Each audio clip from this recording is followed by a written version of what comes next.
আল্লাহ তাআলা নবীজিরে জানায় দেয়, হাবিব আপনি আপনার উম্মতকে জানায় দেন, জান্নাতের ঘাটি যদি তারা অতিক্রম করতে চায়, জান্নাতের ঘাটি, তো তাদেরকে কিছু আমল আছে, এর মধ্যে কিছু আমল জানায় দেন যে জান্নাতের ঘাটি অতিক্রম করার অন্যতম কিছু খাত আছে।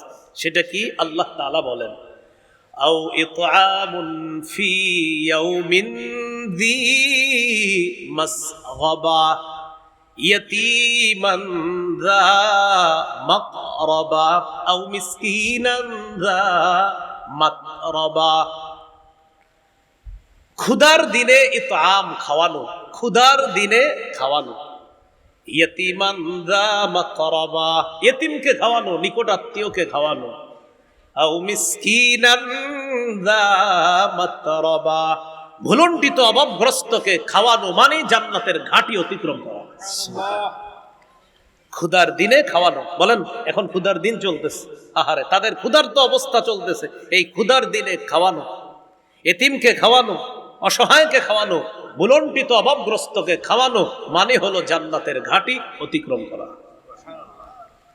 সূরা মুদ্দাসসিরের 42 থেকে 44 নম্বর আয়াতে আল্লাহ তাআলা বলেন, জান্নাতীরা জাহান্নামীদেরকে বলবে, মা সালাকাকুম ফি সাকার, আচ্ছা তোমাদেরকে কোন জিনিস সাকর নামক জাহান্নামে প্রবেশ করালো?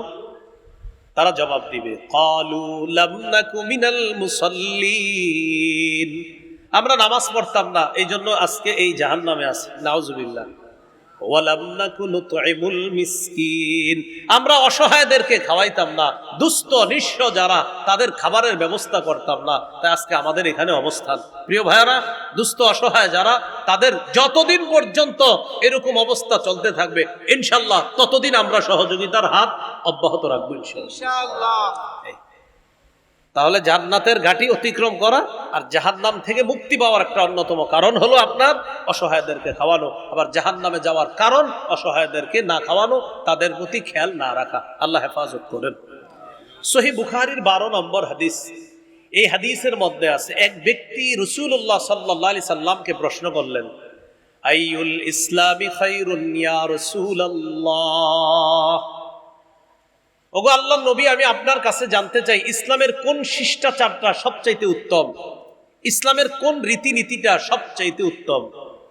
ফাকাল রাসূলুল্লাহ সাল্লাল্লাহু আলাইহি ওয়াসাল্লাম তুতঈমুত তাআম, অসহায় যারা ক্ষুধার্ত তাদেরকে খাবার খাওয়ানো, এটা ইসলামের শ্রেষ্ঠ রীতিনীতির অন্তর্ভুক্ত। অসহায়দেরকে খাওয়ানো, এটা ইসলামের শ্রেষ্ঠ একটা রীতিনীতির অন্তর্ভুক্ত। অসহায় দুস্থ যারা, তাদের পাশে যেন আমরা সবাই মিলেমিশে দাঁড়াতে পারি, আল্লাহ তৌফিক দান করেন। 6 নম্বর, কর্জে হাসানা। অনেক মানুষ, অনেক ব্যবসায়ীরা কোটি কোটি টাকা লস খাইছে। আজকে জানলাম, আজকে জানলাম ফেনীর একজন 8 কোটি টাকার একটা ব্যবসা, আপনার মাছের ব্যবসা, 8 কোটি টাকা বাস শেষ, মানে লস, পুরাটাই লস। কিছুদিন আগেও যদি উনি মাছগুলো বেচতে পারতো, ওনার ভাষ্য অনুযায়ী আরেকজন বললেন তাও 5 কোটি টাকা বেচতে পারত। তো যাই হোক, এখন সব শেষ। তো এই জাতীয় আমরা একজনের ব্যাপারে শুনলাম, আরো কত মানুষ আছে এমন। এখন হলো ধনী প্রতিবেশী যারা, তারা চাইলে তাদেরকে একটা হলো সহায়তা প্রদান করা, আরেকটা হলো তাদেরকে কর্জে হাসানা দেওয়া, উত্তম ঋণ দেওয়া, যে তুমি ইনশাল্লাহ যতদিন পর্যন্ত ঘুরে দাঁড়াতে না পারো চেষ্টা করো, কিছু টাকা পয়সা খরচ দিলাম, তুমি ইনশাল্লাহ আবার ঘুরে দাঁড়াতে পারলে আমার এই টাকাগুলা পরিশোধ করে দিবা। এটা কর্জে হাসানা। হ্যাঁ, সুদ মুক্ত ভাবে, সুদ ছাড়া, মাশাআল্লাহ, হ্যাঁ, সুদ ছাড়া ঋণ দিতে হবে, এরকম বলা। ইবনে মাজার বর্ণনা 2430 নম্বর হাদিস, 2430, এই হাদিসের মধ্যে আছে, قال رسول الله صلى الله عليه وسلم ما من مسلم يقرض مسلما قرضا مرتين الا كان كصدقتها مرتان, কোন মুসলমান যদি আরেক মুসলমানকে 2 বার কর্জে হাসানা দেয়, কোন মুসলিম যদি অপর মুসলমানকে 2 বার কর্জে হাসানা দেয়, কর্জে হাসানা মানে খরচ দেওয়ার পর আবার সেটা ফেরত পাবে।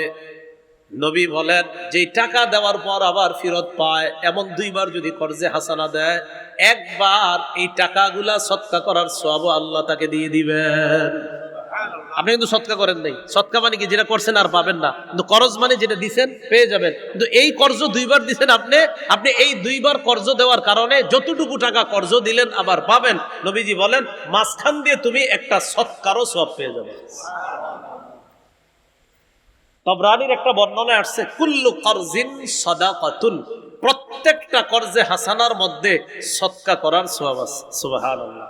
তো এই জন্য বিত্তশালী যারা আছে, এক তো সহায়তা প্রদান করছে আলহামদুলিল্লাহ, আরেকটা হলো বড় বড় ব্যবসায়ী যারা, পাশাপাশি দুইজন ব্যবসায়ী, একজন লস খায় গেছে, তো আরেকজন তাকে এরকম কর্জে হাসানা দিতে পারে, এই ব্যাপারে ইসলাম উৎসাহিত করেছে। আল্লাহ কথাগুলা গুরুত্ব সহকারে দেওয়ার তৌফিক দান করেন।